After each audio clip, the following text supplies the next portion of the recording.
আলমবোর্ড class line থেকে জানাই সবাইকে আন্তরিক শুভেচ্ছা ও অভিনন্দন। আমি মোল্লা Abul Kalam, SPC কাফরাই school and কলেজের প্রভাষক। আমরা ইতিপূর্বে ব্যবসা সংগঠন ব্যবস্থাপনা প্রথম অধ্যায়ে আলোচনা করছি। আজকে প্রথম অধ্যায়ে আলোচনা করব। সেই প্রথম পত্র সেই প্রথম পত্রের পঞ্চম অধ্যায় হচ্ছে ব্যবসা সংগঠন যৌথ কোম্পানি। সেই যৌথ কোম্পানি আজকে আমরা ইতিপূর্বে আলোচনা করেছি যৌথ কোম্পানির বৈশিষ্ট্য এবং সংজ্ঞা।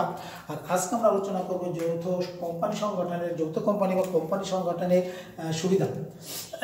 আজকে দেখি আমরা এইটা আলোচনা করে পরবর্তী ক্লাসে আমরা দ্বিতীয় অধ্যায়ের দ্বিতীয় অধ্যায়ের কোনো ক্লাস নিতে পারি কিনা সেই ব্যাপারে আমরা চিন্তা ভাবনা করবো। দ্বিতীয় অধ্যায়ের ক্লাস নিবো এরকম একটা চিন্তা ভাবনা।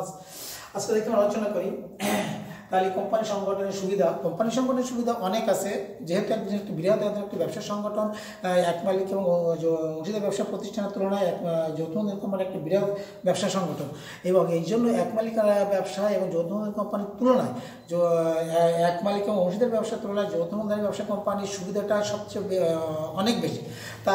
তার মধ্যে থেকে আমরা মোটামুটি আজ কয়েকটি পয়েন্টে আলোচনা করব। দেখি 1 নম্বর, বেশি মূলধন। যৌথ মূলধনী কারবারে আমরা প্রথমে বলেছি যে যৌথ মূলধনী কোম্পানি হচ্ছে একটি বৃহৎ ব্যবসা সংগঠন এবং বড় আকারের ব্যবসা সংগঠন, এবং শেয়ার অনেক বেশি শেয়ার বিক্রয় হয়, যার জন্য অনেক বেশি শেয়ার ক্রেতারা থাকে, যার জন্য এই ব্যবসা প্রতিষ্ঠানের মূলধনে তেমন কোনো অভাব হয় না। কারণ এই ব্যবসা প্রতিষ্ঠান যেহেতু একটি বৃহৎ আকারের ব্যবসা প্রতিষ্ঠান, বেশি পরিমাণ শেয়ার বিক্রয় করা যায়, বেশি পরিমাণ মূলধন সংগ্রহ করা যায়। প্রয়োজন বোধে এই ব্যবসা প্রতিষ্ঠান তার ডিবেঞ্চার বা ঋণপত্র বাজারে বিক্রয় করে শেয়ার বিক্রয় করে অধিক পরিমাণ মূলধন সংগ্রহ করতে পারে। 2, চিরন্তন অস্তিত্ব। এই ব্যবসা প্রতিষ্ঠান আমরা বলছি এই ব্যবসা প্রতিষ্ঠান একটি চিরন্তন অস্তিত্ব ব্যবসা প্রতিষ্ঠান। যেহেতু এই ব্যবসা প্রতিষ্ঠানটি চিরন্তন ব্যবসা প্রতিষ্ঠান কেন বলা হয়, যে এই ব্যবসা প্রতিষ্ঠানটি যেহেতু আইনের দ্বারা গঠিত এবং আইনের দ্বারা পরিচালিত, এই জন্য এই ব্যবসা প্রতিষ্ঠানটি সহজেই কেউ নষ্ট করা যায় না।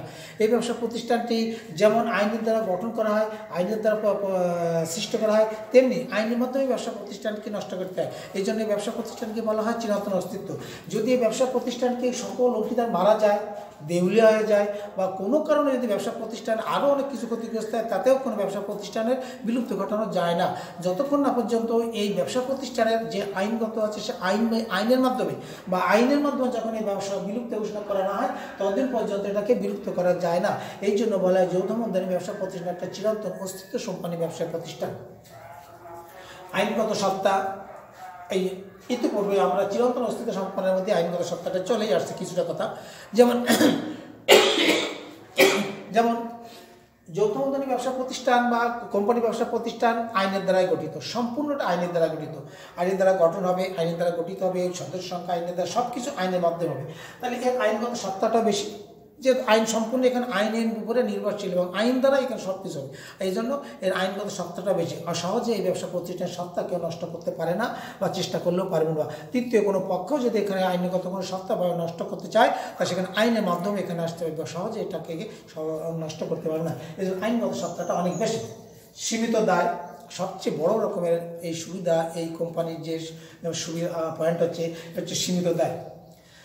যৌথ মূলধনী কোম্পানির শেয়ার বিক্রয়ের দ্বারাই সাধারণত ব্যবসা প্রতিষ্ঠানের মূলধন সংগ্রহ করা হয়ে থাকে। তা যেহেতু অনেকেই মূলধন বা মুনাফা সংগ্রহ করতে চায়, কিন্তু ঝুঁকি নিতে চায় না, দায়িত্ব কম নিতে চায় এইভাবে। তা যদি এই ধরনের দায়িত্ব কম নিতে চায় অথচ মুনাফা নিতে চায় বেশি, তাহলে সেই ক্ষেত্রে যৌথ কোম্পানি বা কোম্পানি সংগঠনের সবচেয়ে সুবিধা। সেই দিক দিয়ে বিচার করে সীমিত দায় কথাটাই আমাদের বলতে হয়। কারণ সীমিত দায় হচ্ছে যে একজন শেয়ার হোল্ডার যে যতটুকু শেয়ার ক্রয় করবে, সে ততটুকু শেয়ারের পর্যন্ত তার দায়িত্ব সীমাবদ্ধ। শেয়ারের বাইরে তাকে কোনো দায়িত্ব বহন করতে হবে না, শুধুমাত্র শেয়ার দ্বারা নিয়ন্ত্রিত তার দায়িত্ব বহন হবে। সে বাইরে তার যার কোনো অধিকার বা দরকার বা অধিকারও নাই।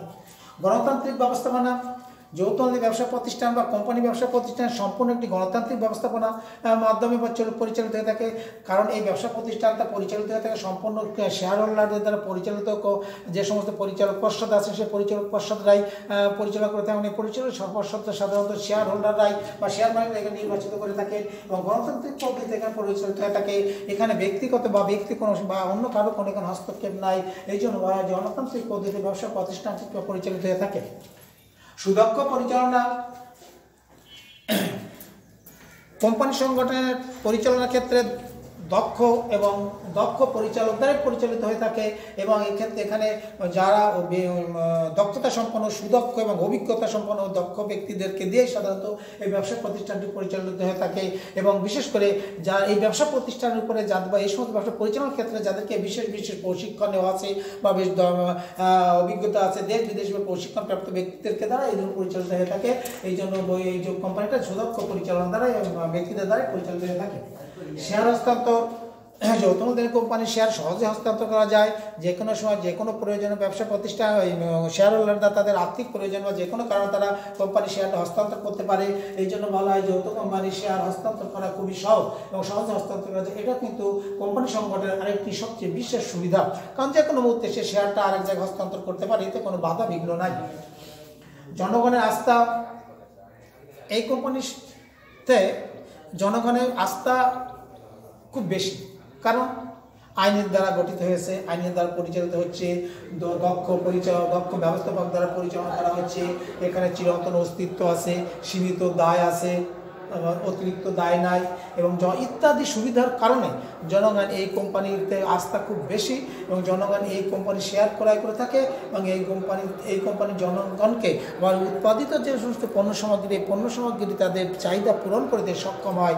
এই জন্য জনগণের এই যে কোম্পানি সংগঠনের উপরে যথেষ্ট আস্থা আছে এবং বিশ্বাস করে থাকে এই কোম্পানিকে। ঋণের সুবিধা, এই কোম্পানিকে ঋণের নিতে তেমন কোনো অসুবিধা হয় না বা ঋণের সুবিধা আছে যথেষ্ট। এই কোম্পানি যথেষ্ট প্রয়োজন বোধে যে কোনো সময় যে কোনো ক্ষেত্রে প্রতিষ্ঠানে যদি প্রয়োজনে মনে করে তাহলে ঋণ নিতে পারে। শেয়ার বিক্রয় করে ঋণ নিচ্ছে, তা মূলধন সংগ্রহ করছে। তারপর এছাড়াও যদি অতিরিক্ত শেয়ার বিক্রয় করে মূলধন সংগ্রহ করতে পারে, তাছাড়া ডিবেঞ্চার বা ঋণপত্র বিক্রয় করে তারা মূলধন সংগ্রহ করতে পারে। এই জন্য ঋণের সুবিধাও এই কোম্পানিতে অনেক বেশি।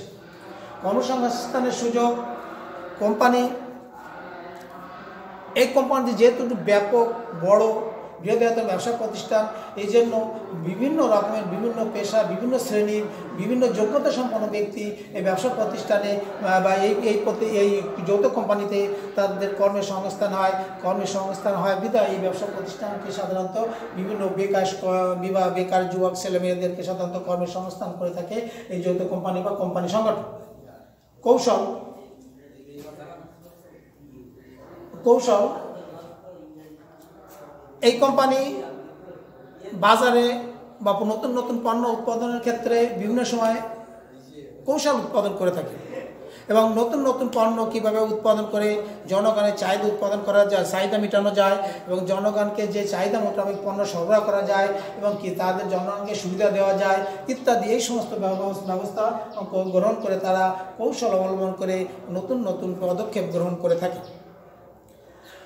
এরপর আছে আমরা এই পর্যন্ত শেষ করি। যদি আরও অনেক পয়েন্টে আছে কিন্তু আমরা আজকের আলোচনার মধ্যে যাব না, এখানে আমরা আজকে শেষ করি এই যৌথ মূলধনী কোম্পানির এই পর্যন্ত। এর পরবর্তী ক্লাসে আমরা দ্বিতীয় অধ্যায়ের ব্যবস্থাপনার দ্বিতীয় অধ্যায়ের আমরা দ্বিতীয় পত্রের প্রথম অধ্যায়ের কিছুটা আমরা আলোচনা করব। ধন্যবাদ সবাইকে।